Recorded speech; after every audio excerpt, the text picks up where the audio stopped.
Hey, what's up, everybody? We are back and ready to look at some Vita games. I've got Super Stardust Delta here in my lap, and why don't we just get on it and check it out? We got Brad on the chat here, Patrick hanging out.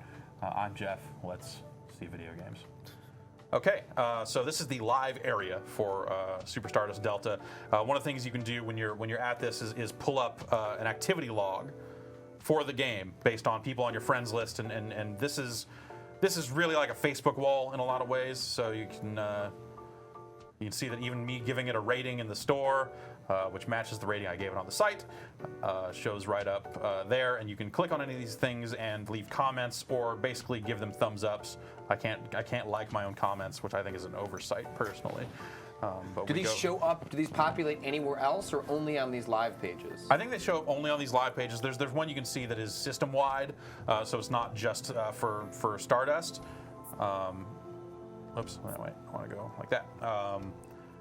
Manuals are integrated directly into the game before we get in there. We can go through this. Though this is kind of a bad experience here for users, because every single one of them starts with pages and pages. So this one is better than most.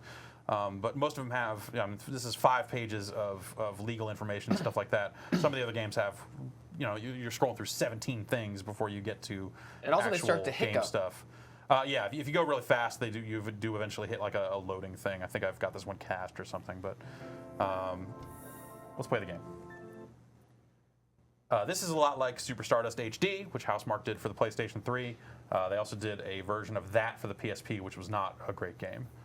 Without a second analog stick, right? It kind of defeats a lot of the skill of the game is diminished when you're using the buttons in order to. When you launch games, you'll see a lot of this kind of please wait stuff as it kind of reconnects to the network. It's not always clear when you're connected to the network and when you're not. It seems like that sort of comes and goes. I wish there was kind of an icon in the top bar that said yes, you are connected, or no, you're not, or something like that. Or at least give you some method of control over. Right. I'm all right if you want. Just leave it logged in. I don't care about battery. Leave it logged in. Something like that would be a little. Yeah. All right, we got a tested.com official wipe the screen off rag here. Get some of my greasy fingerprints off it before we start playing. Now I'm just gonna have to touch and start. So you see some of the things that I received via Game Goods show up here. Though I'm not sure if the online portion has been kind of spotty as to whether I can share Game Goods out. You see the online thing is just kind of dark. Not really sure what's up with that. Even though it just connected a moment ago. But it's like the Stardust servers might not be up. I'm not really sure. It's kind of hard to tell. So this is every bit the same type of dual joystick shooter that Super Stardust HD was. We can kind of get in here. There are a couple of different modes. For Delta is kind of the new mode that gives you multiple types of special attacks and slow motion when you boost. If you want to go to pure, that takes it back to what you saw on the PlayStation 3. You only have the EMP bomb. I've adjusted the controls a little bit. They want you to use the rear touch for one type of weapon, the touch screen for another, and shake it for a third. That sounds crazy. I have changed them to down on the D-pad, the X button, and I think it's still shake it, but I only used the X button one, really. Also, wouldn't you accidentally touch the rear panel all thing? the time? Yeah. Absolutely. Because that's, how you hold the device. Right. So I've got all the planets unlocked here. We'll start at the beginning here. So you see I have touchscreen for missiles, and then black hole over here, EMP bomb over here, but normally that's like shake it and do other stuff. Controls are highly configurable, which is great. As you can see, it's also kind of reacting to me tilting it around. That works in-game by default, but since I played this, I think that's why that online thing maybe just the leaderboard, online leaderboards are not there yet. The Vita's not out yet, so it's some of the stuff you're going to see. So actually, that tilting will normally respond in-game as well if you kind of want to get a look around the other side of the sphere. I disabled that because, I was like playing the game in so many different positions, sitting in a chair, laying down, holding it over me, like trying all sorts of different stuff, and that became pretty distracting and made the game kind of less playable. So I turned it off, which again, good that it's got that option. I don't know if you remember how much you remember about Super Stardust HD, but a big part of it was changing weapons to make sure you're using the right weapons to take out targets. And you have 3 different weapons. This one has 2, fire and ice.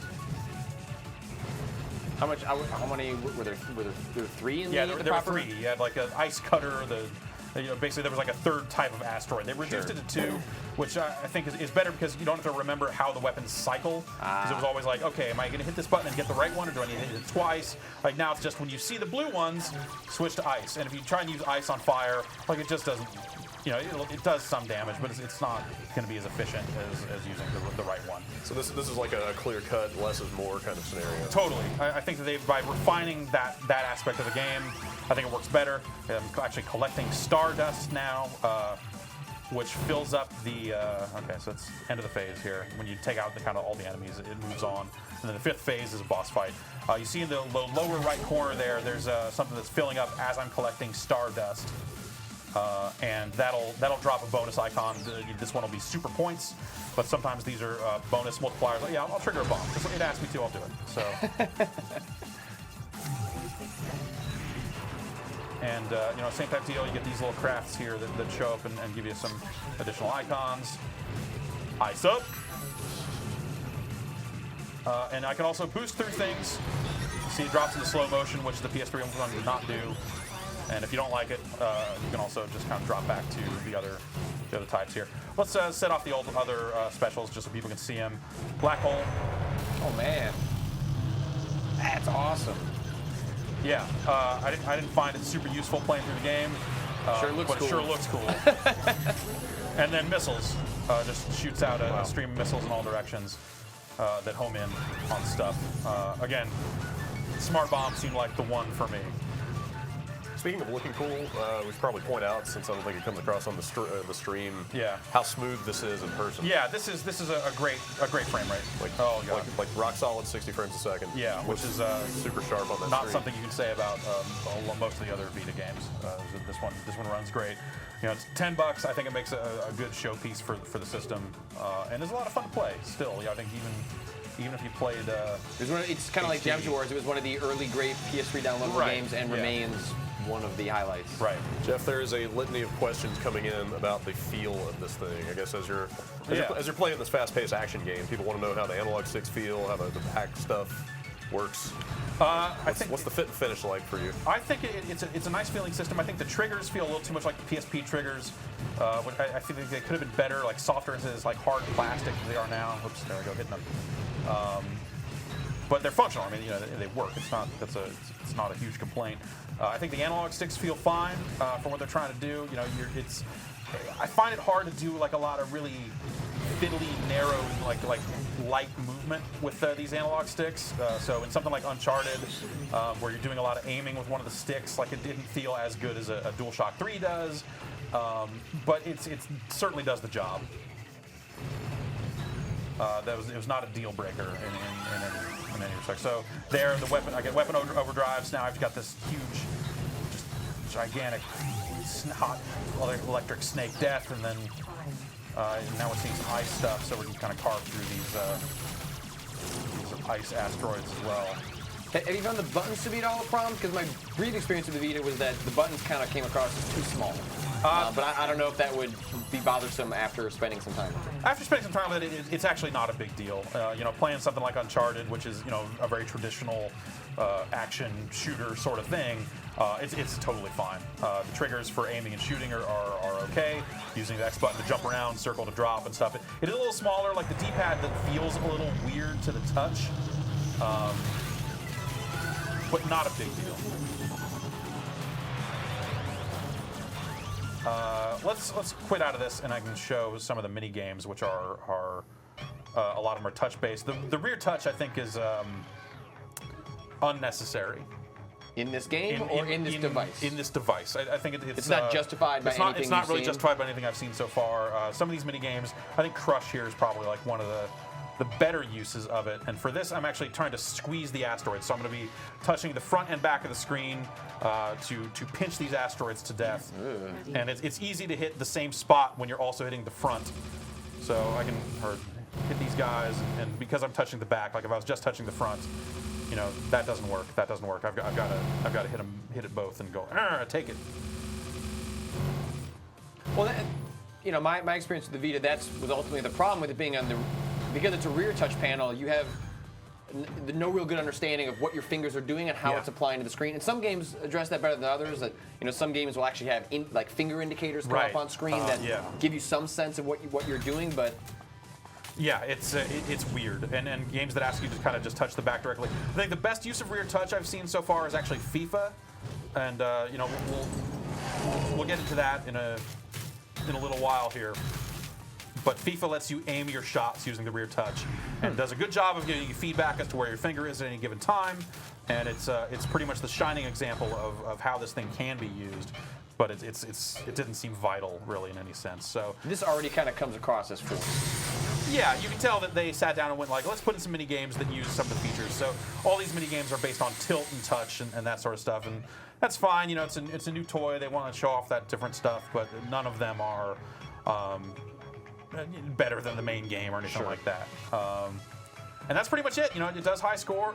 So there, you see, it kind of disconnected me from the network, even though it connected earlier.